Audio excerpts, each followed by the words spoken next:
저는 중학교를 졸업할 때까지 제 고향인 상주를 벗어난 적이 거의 없습니다. 수학여행 빼고는 거의 나가보질 않았어요. 그리고 대부분을 그 시골에 저희 고향 산골 마을에서 살았어요. 그래가지고 제가 아는 세계는 거의 그곳이 전부였어요. 그때는 그 세계가 좁게 느껴지지 않았습니다. 정말 충분했어요. 사시사철 그곳에서 뛰어놀며 지내는 데에 전혀 불편함이 없었어요. 그런데 이제 청년이 되고 서울에서 살고 또 세계를 여행하고 난 후에 저희 고향에 가서 그곳을 보게 되면 이곳이 이렇게 좁았었나? 이런 생각이 듭니다. 이렇게 작은 우물이었구나. 그런 생각이 드는 것이죠. 물론 여러분 지구과학을 공부하면 우주가 얼마나 큰지 여러분 알게 되죠.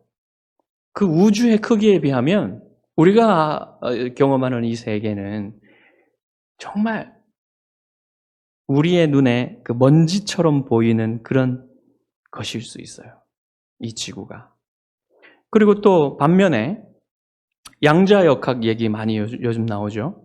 원자보다 더 작은 세계가 있습니다. 미시 세계가 있습니다. 나노의 나노를 우리가 생각하기도 힘든 그 작은 세계, 그 세계에 비하면 우리가 눈에 보는 이 세계가 얼마나 큰 세계인지 또 생각하게 되는 것이죠. 그러니까 우리가 인식하는 이 대상에 대한 지식에 따라서 우리의 인식도 확실히 변하게 되는 거예요. 크게 변하게 되는 거예요. 그런데 이러한 인식의 변화와 비교할 때 참빛을 우리가 받았을 때 우리의 인식이 그 변화는 그러한 이 피조물에 대한 인식의 변화와는 비교할 수 없을 정도로 놀랍습니다. 여러분, 유한은 무한을 담을 수가 없어요. 그래서 우리 유한한 존재인 인간은 무한하신 하나님을 우리 스스로의 힘으로는 알 수가 없습니다. 그분이 어떤 분인지. 그런데 그것을 알 수 있는 방법이 있어요. 그것은 하나님께서 유한한 우리에게 오셔서 무한하신 자신을 우리에게 알려주실 때, 즉 계시라 그러죠. 그것을 계시하실 때 우리가 알 수 있는 것입니다. 여러분, 하나님은 지금까지 늘 우리에게 자신을 보여주셨어요. 계시하셨습니다. 창조물로서 보여주셨지만 또한 특별히 자신을 보여주셨습니다. 그래서 여러분, 타락하기 전에 아담도 하나님이 자신을 이렇게 은혜롭게 보여주시지 않았다면 하나님과 대화할 수도 없고 하나님의 말씀을 들을 수도 없고 하나님을 알 수도 없었단 말입니다. 단지 그냥 지어진 세계만을 보고 알 수 있을 뿐인데 그것을 인식하는 능력도 하나님이 주시지 않으면 모르는 거예요. 하나님께서는 구약시대 내내 하나님 자신을 우리에게 알려주셨어요. 사람들에게 알려주셨습니다. 근데 그때에 하나님께서 우리에게 자신을 보여주실 때에 하나님 자신의 형상을 직접적으로 보여주신 일은 없습니다.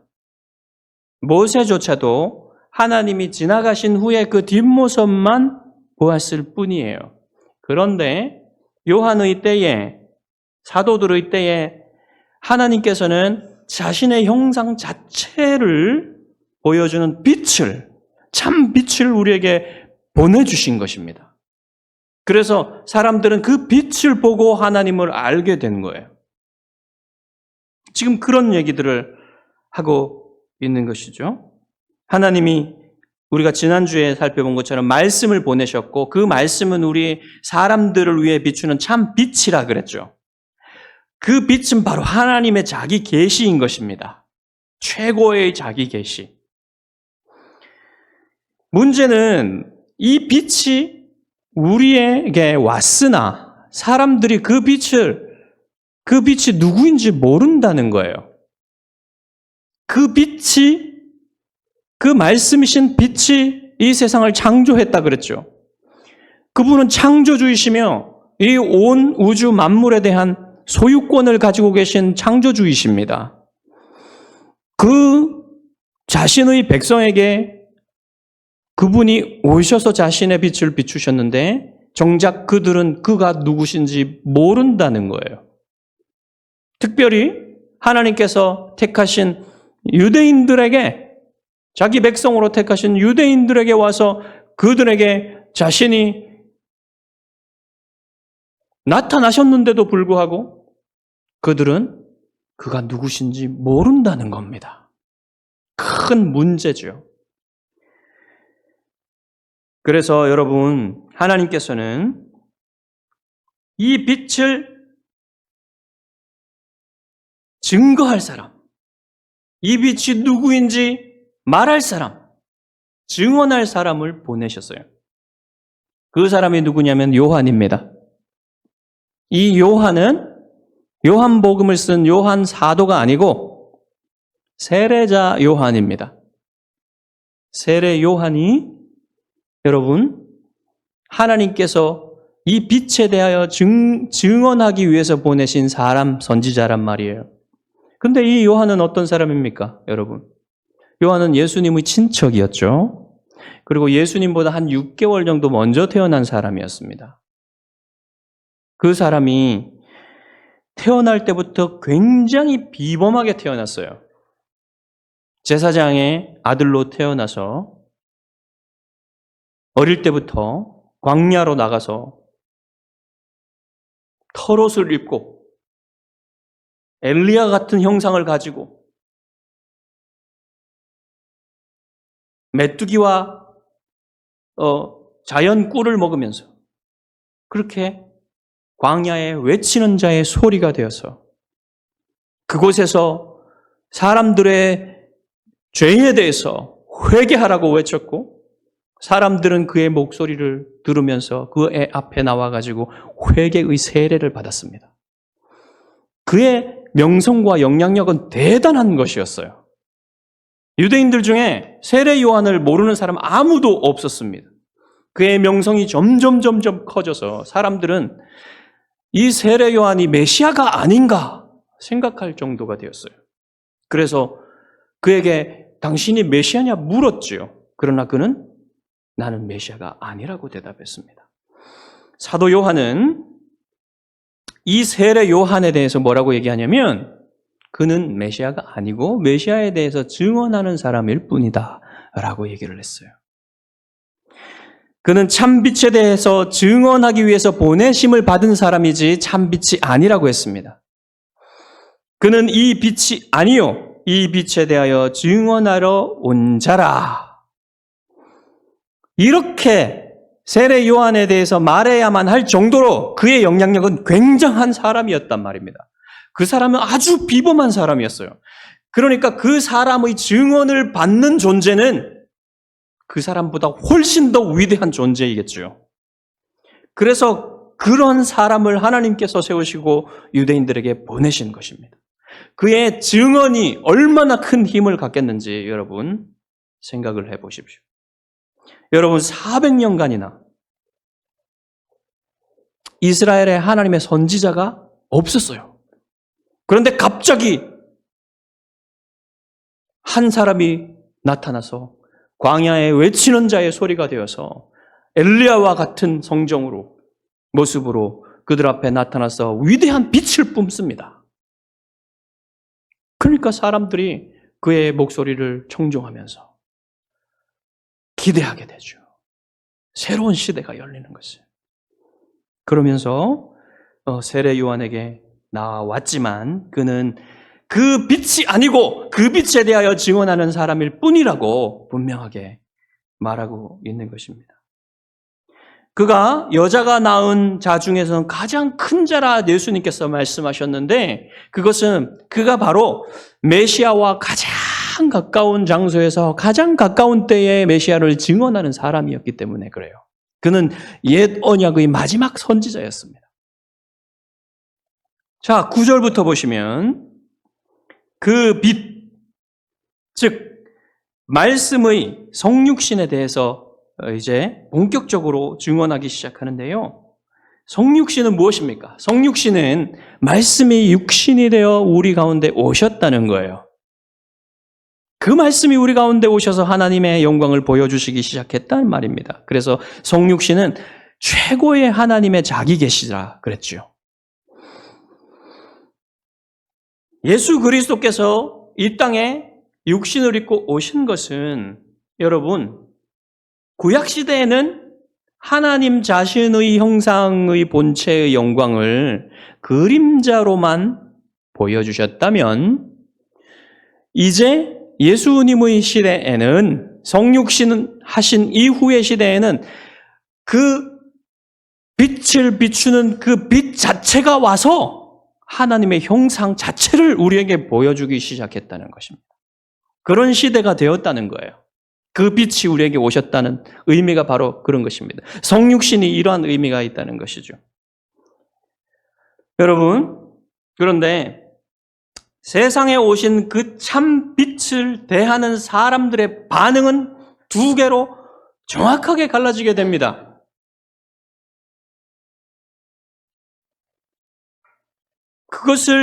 그 빛을 받아들이는 사람과 받아들이지 않는 사람, 그 빛을 믿는 사람과 믿지 않는 사람, 딱 둘로 갈라지게 된다는 거예요. 자, 유대인들이 그 빛을 받아들이지 않았죠. 유대인들이 예수 그리스도를 받아들이지 않았죠. 그런데 그것은요, 유대인들만의 문제가 아닙니다. 온 세상 사람들의 문제예요. 온 세상 사람들에게 먼저 가셨더라도 사람들은 그를 받아들이지 않았을 것입니다. 그런데 어떤 사람들은 그를 영접하지요. 어떤 사람들은 그 빛을 받아들이지요.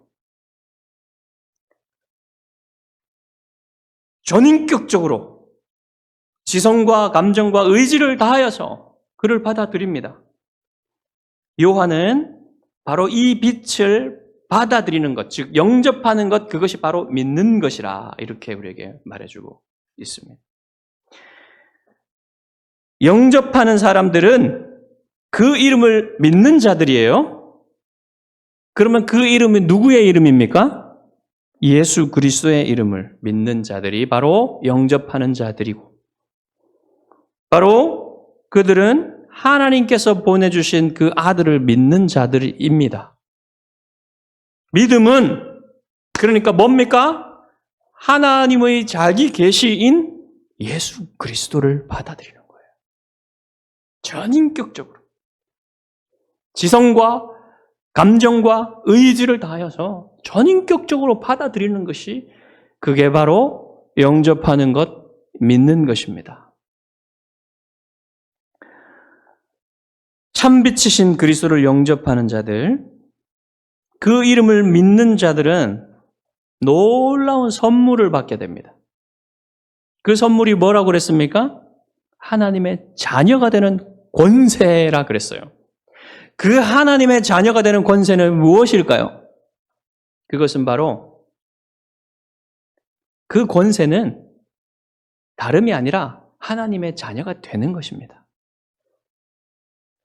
하나님의 자녀가 되는 권세라 그랬는데 여러분 그 하나님의 자녀됨 자체가 권세라는 거예요. 영적인 신분의 변화를 말하는 거예요. 여러분 이전까지는 하나님의 자녀가 되기 전에는요. 누구의 자녀였습니까? 마귀의 자녀였어요. 죄와 마귀의 권세 아래서 그의 다스림을 받는 자들이었단 말입니다.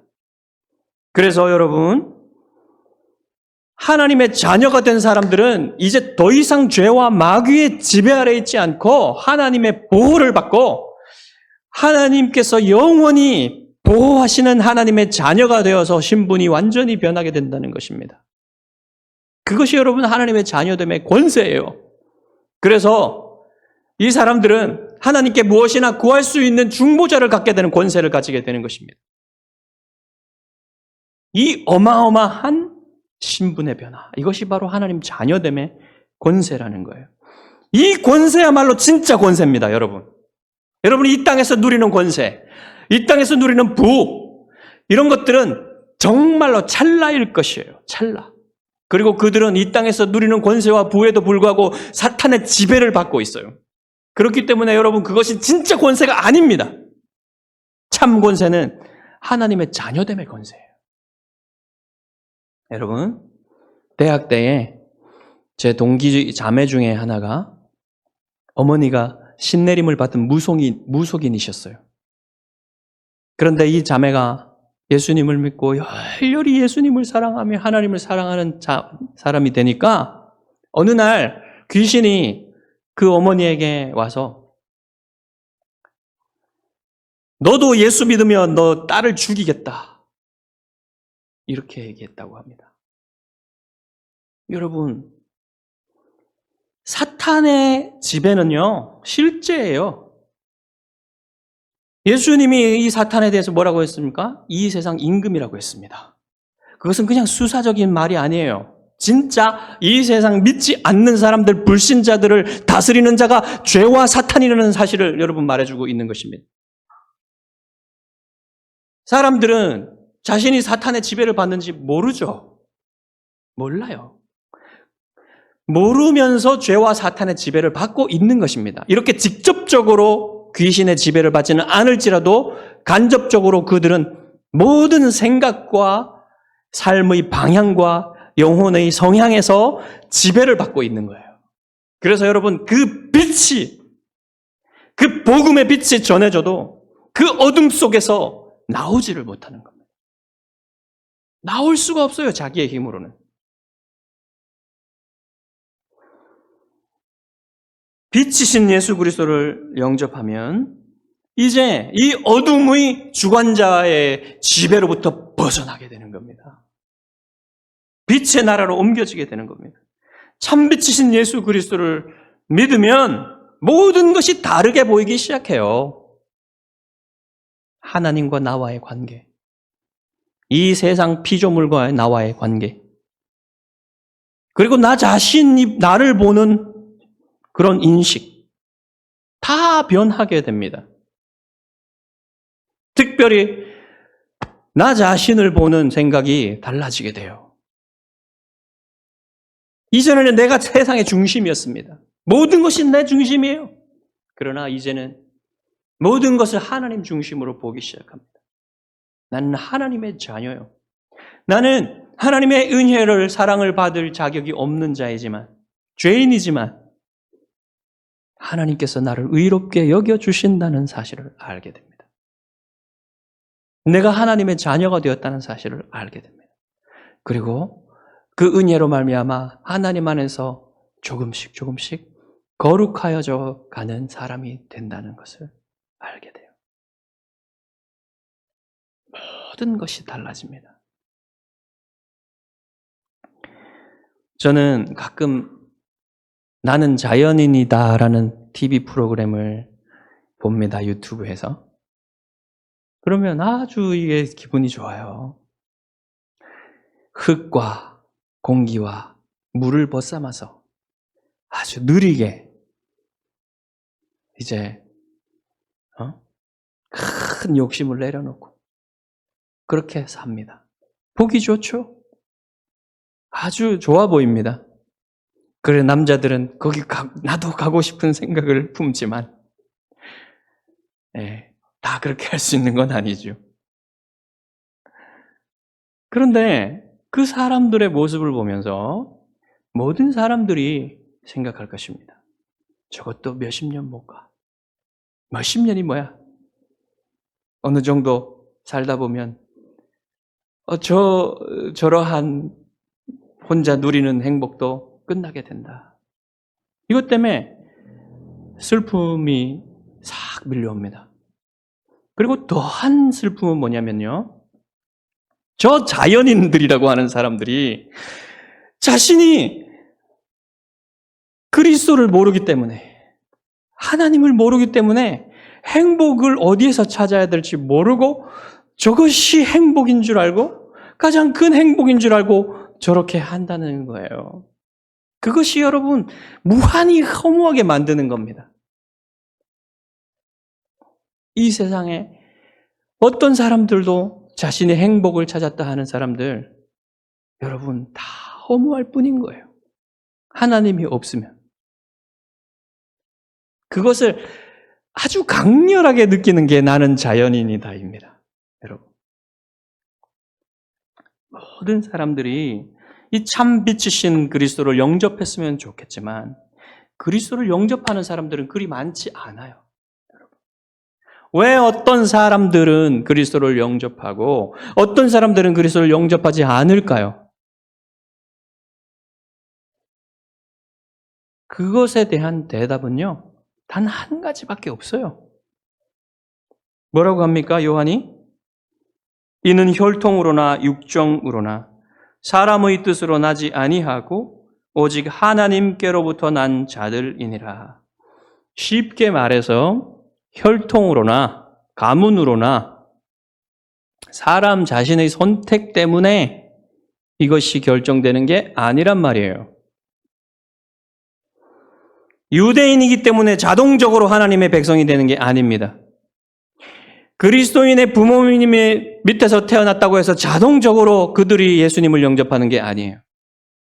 그들이 믿고 싶은 생각이 일어난다고 해서 그것이 그 사람들이 자동적으로 그 마음만 가지고 있다면 다 그리스도를 영접할 수 있는 게 아니란 말입니다. 정말로 실제로 정말로 그리스도를 영접하고 싶은 마음이 일어나는 것은 또 다른 문제예요. 그것은 하나님께서 주시는 것입니다. 정말로 그리스도를 영접하고자 하는 그 마음은요, 자신이 가질 수 있는 게 아니에요. 오직 하나님의 뜻이 있어야만 그리스도를 영접할 수 있다는 말입니다. 사도 바울은 이에 대해서 이렇게 얘기합니다. 미리 정하신 그들을 또한 부르시고 부르신 그들을 또한 의롭다 하시고 의롭다 하신 그들을 또한 영화롭게 하셨느니라. 여러분, 요한이 말한 하나님의 뜻대로 난 자들은 누구라고 이야기합니까? 영원전에 하나님께서 구원하시기로 택하신 자들, 그들을 하나님이 부르시고 부르신 그들을 거룩하게 하시고 거룩하게 하신 그들 의롭다 하시고 의롭다 하신 그들을 영화롭게 하셨느니라. 모든 것이 처음부터 영원 전부터 하나님의 계획과 택하심과 부르심과 변화시키심, 이 모든 것들이 하나님의 뜻에서 나온다는 거예요. 사람의 뜻대로 되는 게 아니란 말입니다. 여러분, 어떤 유명한 목사님들은 그 설교에서 이 가르침을 아주 왜곡합니다. 심지어 자신이 장로교 목사님에도 불구하고 이것을 왜곡해서 가르쳐요. 장로교 목사님들은요, 다 웨스트민스터 신앙 고백에 선서하고 목사가 됩니다. 웨스트민스터 신앙 고백은 뭐라고 말합니까? 제가 지금 설명한 이대로 가르쳐요. 그러면 왜 장로교 목사가 되었습니까? 유명한 목사님들 들어보시면요, 사람이 선택했다고 얘기해요. 믿을 마음이 있거나 없거나 하는 것은 자기의 선택이지 다른 사람의 선택이 아니다. 이것은요, 반만 맞는 겁니다. 그 선택할 마음을 주시는 이가 하나님이시고요. 그 선택이요, 참으로 전인격적 선택이 아닌 경우가 있기 때문에 여러분, 그 선택 자체는요, 그 사람의 선택 자체는 사람을 구원하는 게 아니에요. 그래서 여러분, 믿음은 하나님의 선물이고 하나님의 은혜가 주어져야만 믿을 수 있다는 사실입니다. 영접할 수 있다는 사실입니다. 그래서 여러분, 영접은요, 강제로 시키는 게 아니에요. 우리는 하나님의 말씀을 전합니다. 우리는 복음을 전합니다. 어떻게 해요? 성령께서 하나님께서 영원전에 택하신 사람을 불러주실 것이라는 믿음을 가지고 전하는 거예요. 이 차이를 아시겠습니까? 영접을 시키는 게 아닙니다. 그것은 성령께서 하시는 거예요. 우리는 복음을 전할 뿐입니다.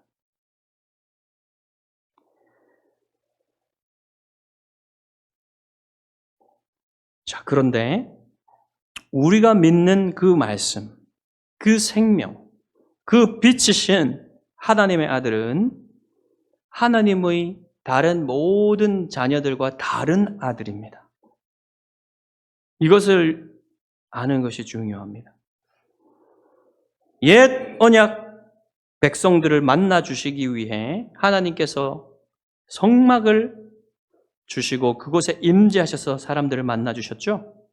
자, 그에 대한 비슷한 표현이 오늘 14절에 있습니다. 말씀이 육신이 되어 우리 가운데 거하심에 우리가 그의 영광을 보니 아버지의 독생자의 영광이요 은혜와 진리가 충만하더라. 여러분, 그 성막 기억해 보십시오. 출애굽기와 레위기. 거기에 하나님의 영광의 구름이 임재했죠. 그 성막에. 그것을 보고 사람들은, 이스라엘 사람들은 하나님의 영광을 보았습니다. 자, 그런데 오늘 뭐라고 합니까? 말씀이 육신이 되어 우리 가운데 거하시매라고 그랬죠. 이 거하시매라는 단어는 텐트를 치다라는 단어예요. 헬라어로. 이 말이 무슨 말입니까? 하나님 자신이신 자기의 아들을 보내셔가지고 우리 가운데 살게 하셨다. 그것이 임마누엘의 뜻입니다. 여러분, 하나님이 우리와 함께 하신다. 그래서 그분 자신이 자신의 형상을 우리에게 보내셔서 우리가 하나님 자신을 보게 하셨다는 거예요. 근데 그분이 하나님 자신임을 알 수 있는 그 믿음은, 은혜는 하나님이 주신단 말입니다. 사람이 스스로 가질 수 없다는 거예요. 그래서 여러분, 그의 영광은, 우리가 그의 영광을 본다 그랬는데 그의 영광은 은혜와 진리가 충만한 영광이라 그랬어요. 그의 은혜가 진리가 충만하다 그랬어요. 그의 영광을 보니.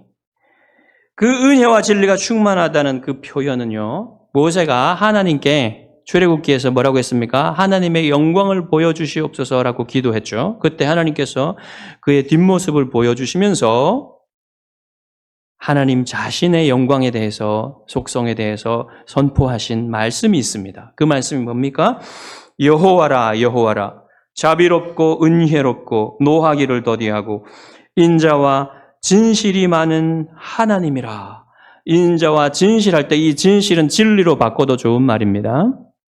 자, 그래서 여러분, 이거와 똑같지는 않지만 은혜와 진리라는 말씀을 우리가 들을 때에 바로 이 말씀이 떠올리게 된다는 거예요.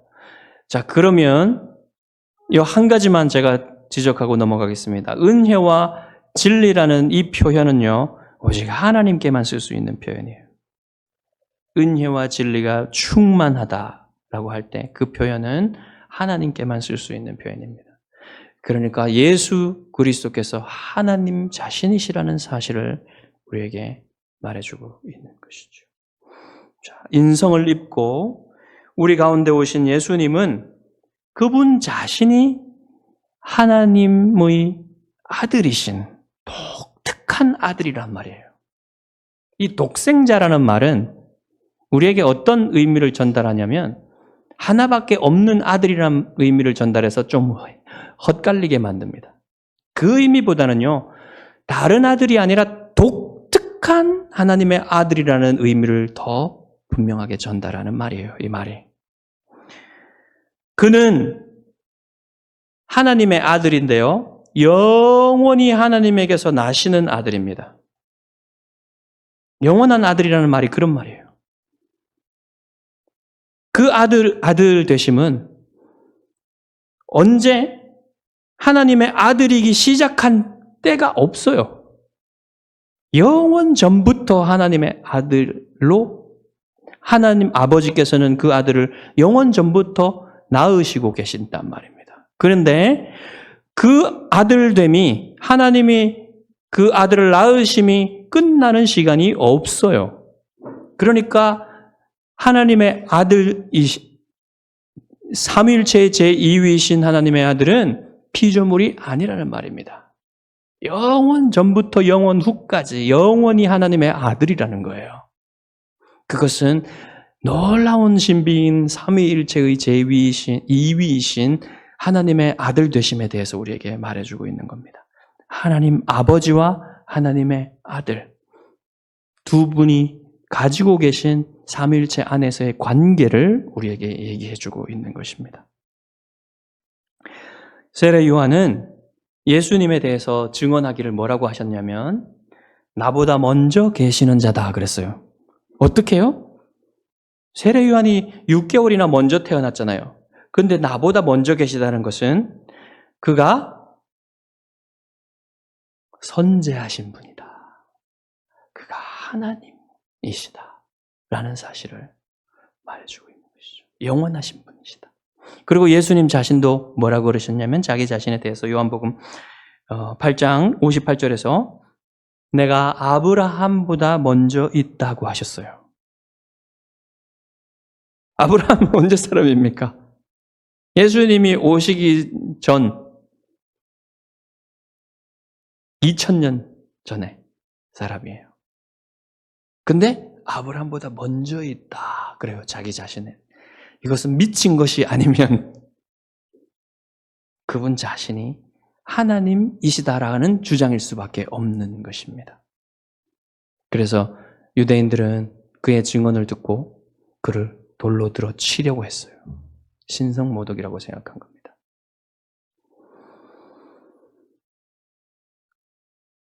자, 예수님이 독특한 아들이신 것은요, 그분 자신이 은혜와 진리가 충만하신 분일 뿐만 아니라 그 은혜와 진리를 우리에게 주시는 분이시라는 사실에서도 드러나요. 우리가 다 그의 충만한 데서 받으니 은혜 위에 은혜로라 그랬어요. 여러분, 이스라엘은 모세에게서 율법을 받았죠. 이 율법은요, 다른 민족에게서는 준 일이 없는 아주 큰 은혜예요. 이 율법을 받은 것 자체가. 그런데 이 율법은 그리스도께로 그들을 인도할 뿐 그들에게 은혜와 진리를 주지는 못합니다. 그런데 은혜와 진리가 충만하신 예수 그리스도께서는 우리에게 은혜와 진리를 주셔서 그분이 하나님 자신임을 알게 한다는 거예요. 그래서 예수 그리스도의 얼굴에 있는 하나님의 영광을 보게 하신다는 것이죠. 이게 독특한 거예요, 여러분. 여러분과 저는 이 사도들처럼 예수님의 육체를, 예수님의 몸을 가지고 계신 주님을 보지 못했습니다. 그렇지만 여러분, 우리는 예수님을 사랑하며 예수님이 십자가에 죽으시고 예수님이 부활하시고 예수님이 승천하셔서 하나님 보좌 우편에서 지금도 우리를 위해 중보하고 계심을 믿는 것입니다. 여러분, 이 믿음이 여러분 자신의 힘으로, 여러분 자신의 선택으로 받은 게 아니라는 거죠. 여러분은 하나님의 은혜로 그 은혜와 진리를 예수 그리스도께로부터 받음으로 그것을 알게 되었습니다. 여러분,